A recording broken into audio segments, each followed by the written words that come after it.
Hi guys, for today's video, maninimot tayo ng mulberry. Gagawin ko kasi ito mamayang juice, lalagyan ko ng tomato, lemon at honey. Pasensya na, nag-blur yung camera ko. Ganyan yung kulay ng hinog, dark violet. Matamis yan. Pag kulay green naman, matabang.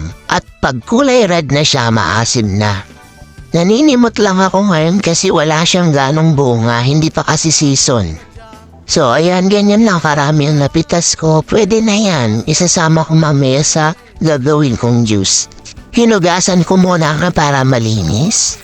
So, sa mga hindi po nakakaalam, ang mga berries ay mataas sa vitamins, minerals at mataas din sila sa antioxidants. Meron din silang vitamin A, vitamin C, anthocyanins, and various other polyphenolic compounds. Kaya tinawag din itong superfood. Next naman yung lemon, pinugasan ko at binabad para mawala naman kung ano man yung in-spray nila dyan. Nasa balat kasi ang pinakamataas na vitamin C niyan kaya sinasama ko sa pagbiblend. Kumuha na rin ako ng isang kamatis sa tinugasan ko and then kinat ko na rin. Nag-cut na rin ako ng 2 pirasong bawang. Naglalagay talaga ako ng bawang sa mga juice na ginagawa ko dahil lang bawang ay mataas sa alisin compound na tumutulong labanan ng mga bakterya at infection sa katawan. Okay, mag-blend na tayo. Naglagay lang ako ng 1 basong tubig at sinunod ko na yung mulberry.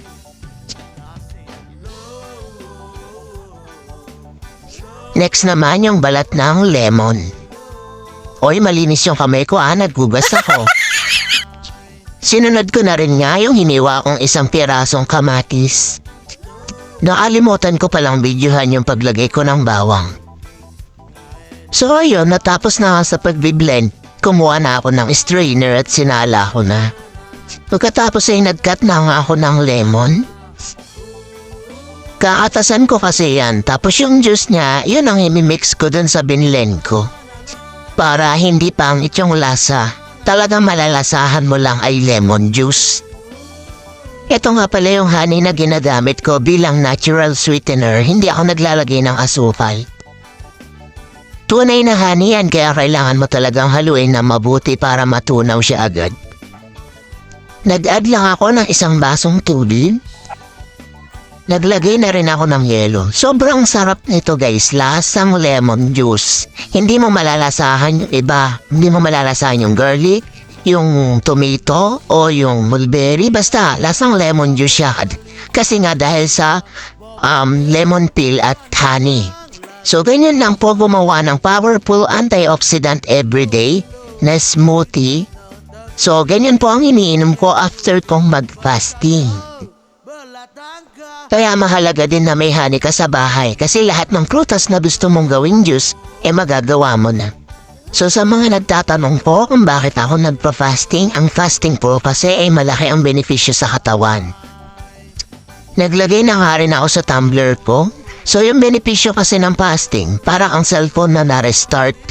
Kapag huminto yung organs mo sa pagtatrabaho, nakakapagpahinga sila, meron silang time na mag-heal. So nagre-repair din yung mga cells and tissue natin at nagre-release ng another new healthy cells. Ang tawag po doon self-healing kasi ginawa tayo ng Diyos may sarili tayong doktor sa loob ng katawan. Hindi mo ba napapansin kapag nasugat ka, naghihilom? Ganon din po sa loob ng katawan natin kaya kailangan natin mag-fasting para makapag-focus yung cells natin sa pag-repair. So hindi po ibig sabihin na mataba ka, kain ka ng kain, healthy ka na, hindi po. Prone po kayo sa sakit pagka ganon dahil sa taas ng cholesterol o blood sugar. So, hope na marami po kayo natutunan. Hanggang dito na lang po. Salamat.